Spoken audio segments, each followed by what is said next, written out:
सेब खिलाएं तो वली मानूंगा। कहते गौस आजम ने यूं हाथ उठाए, मौसम भी नहीं था पर 2 सेब उनके हाथों में आ गए और आप मेरी तरफ सेब बढ़ा के कहने लगे विलायत को सेबों से नहीं तोलना चाहिए, तू सेबों से तोलता फिरता है, ये तो अल्लाह की रिजा वाला काम है। यहाँ को ताजर थोड़ी मेहनत करे, खाद शाद डाले तो वो भी बेमौसम फालो गा लेगा, तू किस चीज से मेरी विलायत चेक कर रहा है? ये पकड़ छुरी और ये पकड़ सेब और खा। कहता मैंने काट के खाया तो सेब कड़वा निकला। गौसे आजम कहने लगे क्या हुआ, कड़वा है? हुजूर हाँ, तुमने अपने हाथ से काट के एक टुकड़ा दिया का खाओ। खा के कहने लगा हुजूर आपके वाला तो मीठा है, तो सेब तो दोनों गैब से आए हैं, तो मेरा कड़वा क्यों है? आपका फरमाने लगे गौसे आजम दोनों ही मीठे थे, एक को जालिम के हाथ लग गया तो कड़वा हो गया है, मीठे दोनों ही थे, तू जालिम है ना, जुल्म करता है, तो तेरे हाथों की वजह से कड़वा हो गया, एक ही थे। उसने 2 थैलियां अशरफियों की मुसल्ले के नीचे रखी, कहने लगा हुजूर नजराना है। फरमाने लगे जरूरत ही नहीं, ले जा, अल्लाह के बंदों को दुनियादारों के नजरानों की जरूरत है। और जिद करने लगा हुजूर कबूल कर ले। आप फरमाने लगे जा तू जा, नहीं चाहिए। का हुजूर जरूरत नहीं, हुजूर कबूल फरमा ले। आपने फरमाया जा, का हुजूर ले ले आपकी मेहरबानी। फरमाने लगे अपने कपड़े देख और मेरे देख, अपनी रोटी देख और मेरी देख, मैं तुझसे अच्छा खाता हूं, तुझसे अच्छा पहनता हूं, मेरा अल्लाह मुझे तुझसे बेहतर देता है, तो जा तू। उसने कहा नहीं कबूल कर ले। गौसे आदम ने दोनों थैलियां शर्फियों की पकड़ी और जब उनको निचोड़ा तो अंदर से खून निकलने लगा। गौसे आजम फरमाने लगे गरीबों का खून निचोड़ के मुझे नजराना देने आ गया है? गरीबों का खून निचोड़ के? पीर साहब ने कभी पूछा नहीं फैक्ट्री वाले से कि तुम मजदूरों के साथ क्या इलाज करता है? पीर साहब ने कभी सवाल नहीं किया कि ये जो लेके आ रहा है कहां से लेके आ रहा है? गौसे आदम रजी अल्लाह तआला अन्हु फरमाने लगे मैं तेरे पर्दे नहीं खोलना चाहता था, तू बाज ही नहीं आ रहा, गरीबों का लहू निचोड़ के तो मुझे नजराना देने आ गए हो। फरमाया निकल जा, वरना ये खून इतना बहाऊंगा कि तू भी बह जाएगा, तेरा महल भी बह जाएगा। लोगों का खून निचोड़ के मुझे नजर नियाज देने आ गए हो। हुजूर गौसे आजम जवां फिक्र, जवां सोच, इनकलाब मिजाज सूफी थे, जुम्मे का खुतबा देने आए तो एक शख्स ने कहा हुजूर एक जालिम आदमी को गवर्नर बना दिया है बादशाह ने बगदाद का। कहना चाहिए था ना मेरी मस्जिद में बड़ा रश है, मुझे क्या लगे, मेरे मदरसे में तालिब इल्म ठीक है, लंगर सही पक रहा है, ठीक है बनाता तो बनाता फिर लोगों पे जुल्म होगा ना। लेकिन ये तरीका दीन का तरीका नहीं, लोग जुल्म का शिकार होते रहे, हुकूमतें मर्जी करती रहे, सूफी कहे मेरा ना कोई मुखालिफ हो जाए। आज हमारे जमाने में शौक है कि मुझे कोई बुरा ना कहे। ओ भाई कह ले जिसने बुरा कहना है कहे, ये कोई बुरी बात है? कुरान कहता है अल्लाह के बंदों की अलामत ये है जुजाहिदून फी सबीलिल्लाह, वो अल्लाह के रास्ते में जहाद करते हैं, वला यखाफून लौमत लाइम, और कोई उन्हें बुरा कहे तो वो उसकी परवाह नहीं करते, वो जिहाद में लगे रहते। कहे जिसने कहना है सानू तख्त हजारे दी लोड़ की है, नाले की लगे शहर बबोल दे नाल, असी अपनी बाल के सेकने आ, सानू की लगे किसी और दे नाल। कहे जिसने कहना है, कोई परवाह नहीं, बात खरी और सच्ची होनी चाहिए, मौज करे जिसका जो दिल करता है, जिसका जो दिल करता है। मैं एक जगह मैंने बड़ी तगड़ी तकरीर की कि सियालकोट के करीब बड़ी सख्त 2 4 5 नाथ खान थे, वो भी इश्क की डिग्रियां बांट रहे थे और बड़े उन्होंने नोट इकट्ठे किए थे, ऊपर से मेरा नंबर लग गया तो मैंने उन्हें कहा, वो एक बड़ा शोर कर रहा था यूं कर देंगे खत्म नबूवत के लिए, यूं कर देंगे, तो दाढ़ी बिल्कुल ताजी सफाई करा के आया, हम आम से सीधा महफिल पे आ गया था। मैं क्या बेलिया तेरे को दाढ़ी दा भार ते चुकया नहीं जाता, ते सारे दीन दा किवें चुकेगा? वो तो चुक लै, वो तेरे को थोड़ा जिहा भी नहीं चाया जा रहा। एक और था उसमें, मुझे कहने लगा मैं तो नवी नार सुनानी, मैं क्या तेरी मेहरबानी मैनू को पुरानी सुनाई, नवे कलाम मेरे को नहीं हजम होंगे जिहड़े तुसीं शुरू कीते ने डम डम। तो मसला खराब हो गया, एक पीर साहब भी बैठे थे।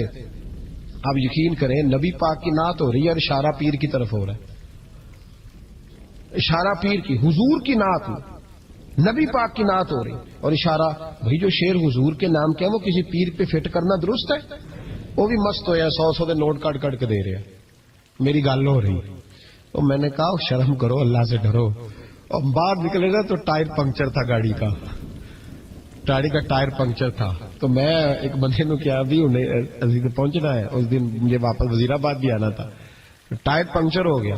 तो मैंने कहने लगा किसी नाथ खाने के इल्म आ रहा तुहाडी गड्डी नूं, तुसीं छड्डदे नहीं ना किसी दी गल, ते उन्हें दूजा भी कर छड्डना सी, ओहदी मेहरबानी समझो ने एक कीता। ये हाल हो गया हमारा कि लोग اب پوزیشن اس طرح کی کسی کو سمجھایا وہ مخالفت کرتا ہے. انہوں نے بعد میں میٹنگ کی انہوں کہنے لگے تو کتوں مولوی بلا لیا, اگوں نے انجدہ بلائی, کس طرح کا آدمی تھا, سب کو اس طرح. اور بڑی بڑی عجیب حرکتیں. میں یہ لودرا ملتان سائڈ پہ 2-3 دن کے لیے تو نقیب محفل وہ بےزتی کری جائے مجمے دی, تسی بول دے نہیں, تسی سبحان اللہ ہی نہیں آندے, ایڈا رکھا مجمع کدے نہیں ویکھے, کنج دے تسی بندے ہو, من تسی یاد رہو گے. بوڑھے بوڑھے لوگ بیٹھے ہیں, ٹھنڈ کا موسم ہے, کری جا رہے ہیں. وہ میرے سے نہ برداشت ہوا. کبھی کبھی وہ رگ بڑی تنگ کرتی ہے. کچھ دیر تو میں نے برداشت کیا, تو بعد میں بول ہی پڑا. میں کہا بھائی بہ جا, تیری مہربانی, تو پیسے لے کے مفت آئے نہیں سارے, اے چنگے نہیں تیرے نالوں, اے فری بیٹھے مفت بیٹھے, تو تے پیسے لے گئے. مجھے انہوں نے بتایا کہ 15,000 تو نے پہلے لیے. کس بات کا لیے؟ تو یہ کوئی مذہب کا کام ہے کیا؟ چکر چلایا ہوا ہے, یہ کوئی طریقہ ہے؟ یہ اس طرح دین پھیلتا ہے؟ غوث اعظم جیلانی, حضور شیخ عبد القادر جیلانی, یہ لوگ اگر بادشاہوں کی ٹی سی کرتے تو انقلاب نہ برپا ہوتا. حضور غوث اعظم رضی اللہ, اور جو آ رہا ہے چودھری صاحب عاشق کے رسول ہے, اس لیے کہ 50,000 دیا محفل میں, تو بس 50,000 کا عشق مل جاتا ہے. کیا تماشا لگ گیا؟ غریب آدمی میلاد کی محفل میں بھی ویڈیو کے پیچھے بیٹھتا ہے, نہ سڑ کو دتھی ہے نہ آگے انہیں ہے. اس چکر سے باہر آئے. غوث اعظم رضی اللہ تعالیٰ عنہ اس لیے لتاڑ لیتے تھے یہ لوگ کہ ان کے اندر لالچ نہیں تھا, کسی شخص کے ساتھ کوئی ذاتی مسئلہ نہیں تھا. بڑی مخالفت کی لوگوں نے ان کے زمانے میں بھی ان کی. جمعہ پڑھانے آئے, ایک شخص نے کہا حضور ظالم آدمی گورنر بنا دیا بادشاہ نے. غوث اعظم نے ممبر پہ چڑھ کے فرمایا میں جمعہ پڑھانے لگا ہوں, میرا جمعہ ختم ہونے سے پہلے میرا حکم ہے کہ بادشاہ گورنر بدل دے. یہ نہیں کہا میرا بیٹا بنا دے, میرا مرید بنا دے, وہ میرا رشتہ دار لگا دے. فرمایا حکم دیتا ہوں کہ جمعہ ختم ہونے سے پہلے گورنر بدل دو, ورنہ میرا نام عبد القادر جیلانی ہے, جمعے کے بعد میں خود بدل دوں گا, میں بدل دوں گا جمعے کے بعد. ہر مشکل دی کنجی یارو ہاتھ مرداں دے آئی, میں بدل دوں گا جمعے کے بعد, اور تم دیکھو گے بدلا جائے گا. لوگ کہتے ہیں جمعے کی نماز پڑھ کے نکلے تو بادشاہ دروازے پہ کھڑا تھا, کہنے لگا حضور مہربانی کرے, ناراض نہ ہونا, بدل دیا ہے گورنر, ہم نے گورنر ہے. یہ شان تھی غوث اعظم کی کہ غوث اعظم جو کہہ دیں رب ویسا کر دے. لیکن عاجزی کیا تھی؟ شیخ سعدی فرماتے ایک بوڑھے کو کسی شخص نے بیت اللہ کے ساتھ پتھر پہ سر رکھ کے روتے دیکھا, اور وہ بزرگ بوڑھے کہہ رہے ہیں یا اللہ قیامت کے دن مجھے اندھا کر کے اٹھانا, اندھا کر کے, کہیں ایسا نہ ہو تیرے نیک بندوں کے سامنے میں شرمندہ ہو جاؤں, اور مولا مجھ سے درگزر والا معاملہ کرنا, مجھ سے سوال نہ کرنا, میں کمزور ہوں. رو رہے ہیں. کہتے میں قریب گیا تو میں نے جا کے دیکھا کہ پتہ تو کروں کون گناہگار ہے, میں بھی اس کے لیے دعا کرتا ہوں. وہ بزرگ کہتے ہیں جب ان بزرگوں نے چہرہ اٹھایا تو میری چیخ ہی نکل گئی, یہ تو غوث اعظم جیلانی ہے. ایک طرف حالاتی ساری کر کر زاری نیند اکھاں تی توندے, فجر اوہی گناہگار کا آون سب تو نیویں ہوندے. جن لوگوں نے سینکڑوں سال ہو گئے جن کو گئے, اور آج بھی ان کی جلائی ہوئی شمع روشن ہے. جنہوں نے اپنی زندگی ساری دین کے کام میں لگائی, 40 سال تک ساری رات اللہ کی عبادت کی, کتابیں لکھی, دین پڑھایا, لیکن جب رب کے ساتھ تعلق ہوا تو کہا نہیں ہم کمزور ہیں, یا اللہ معافی دے.